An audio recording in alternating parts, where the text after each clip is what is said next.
So, I don't think we'll be able to do much question. కొత్తగా పెట్టండి sir prepare కొత్తగా next page last page ఇప్పుడు programme కాకుండా 24 10 days ప్రతి రోజు 10 days ఎంటైర్ ప్రాసెస్ 10 days కి ముందు వెళ్ళిపోయింది. So that is point number 1. Point number 2 మాకు కొంచెం క్లియర్ అండి.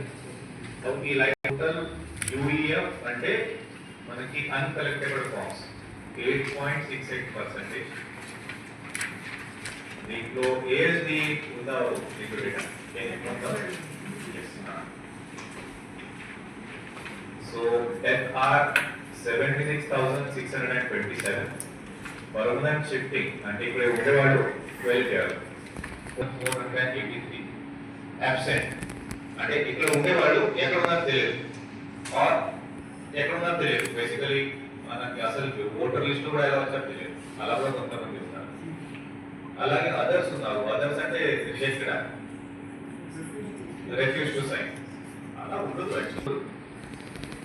అంటే ఉండకూడదు. సారీ. సో ఇది చూస్తే మొత్తం ఎంటైర్ పర్సంటేజ్ ఎంత వస్తుంది? 8.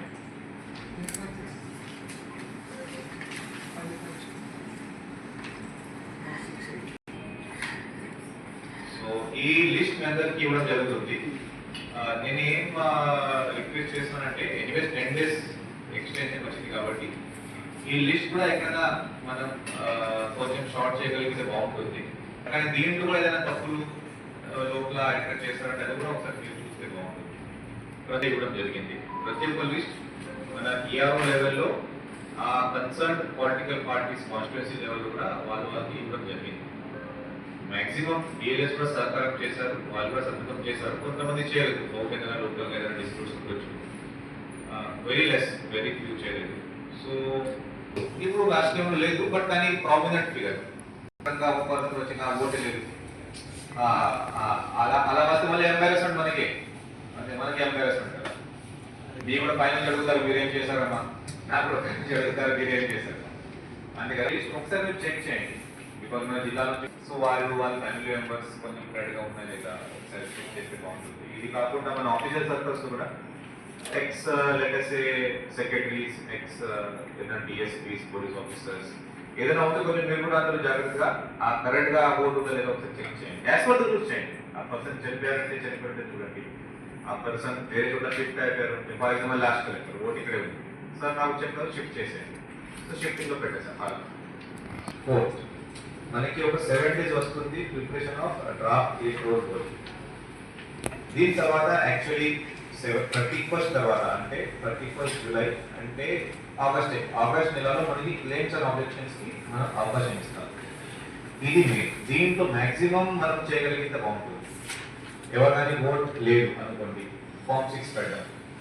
ఎవరు కానీ ఓట్ షిఫ్ట్ చేయాలి, నేను విదిన్ ద సిటీ ఉంది లేటెస్ట్ ఒక ఏరియా నుంచి వేరే చోట్ల వెళ్ళిపోయారు ఫార్మేట్ పెట్టిన. అలాగే లేటెస్ట్ ఓట్ తీసేయాలి, మన వాళ్ళు మ్యాక్సిమం చేస్తారు ఇప్పుడు. మరి ఎక్కడ ఏదైనా ఓట్ తీసేయాలంటే ఓట్ ఫామ్ నెంబర్ 7 పెట్టాలి.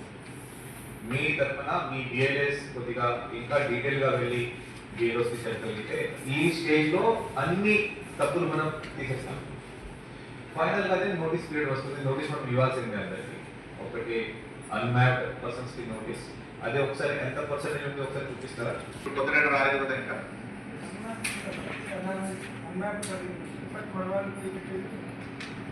వచ్చింది. సో 4.5 + 2.5 రఫ్లీ 7 lakh నోటీసెస్ వెళ్తాయి. ప్రతిదీ డిలీషన్కి అవుతుంది లేదు, బహుశా దీంట్లో 5% డిలీట్స్ అవుతాయి, డిలీషన్కి వెళ్ళచ్చు. ఓకే, బట్ అది ప్రతిదీ డిలీషన్ అవ్వదు. మళ్ళీ మనం నోటీస్ ఇస్తాం.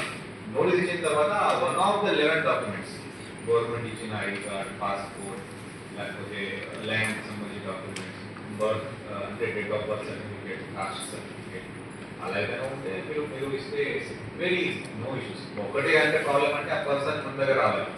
అండ్ ఇంకోటి అంటే నేను ఎలక్షన్ కమిషన్కి ఆల్రెడీ అడిషనల్ ఏఆర్ఓస్ లెటర్ పంపించేసాను. ప్రతి మండల్లో దగ్గర 3 ఏఆర్ఓస్, ఒకటి ఎంఆర్ఓ, మ్యాక్సిమం చోట్ల ఒక ఎంఆర్ఓ సారీ ఎంపీడీఓ, ఇంకొక మంచి పర్సన్, ఇంకొక బెటర్ పర్సన్. అదే ఎంఈఓ ఉండొచ్చు, లేకపోతే కొన్ని చోట్ల మున్సిపల్ కమిషన్ ఉండొచ్చు, కొన్ని చోట్ల ఇంకా ఐ థింక్ ఈ ఇరిగేషన్ లేకపోతే పిఆర్ డి మనం పెట్టాము. సో దాట్ ఇప్పుడు నోటీస్ వచ్చిన తర్వాత మన వాళ్ళు కూడా కొంచెం చిన్నగా కొంచెం డీటెయిల్గా వెళ్ళిపోదు, మనకి కొంచెం చేంజ్. ఓకే, దాట్స్ వై ఈ 3 మనం చేసాం. అండ్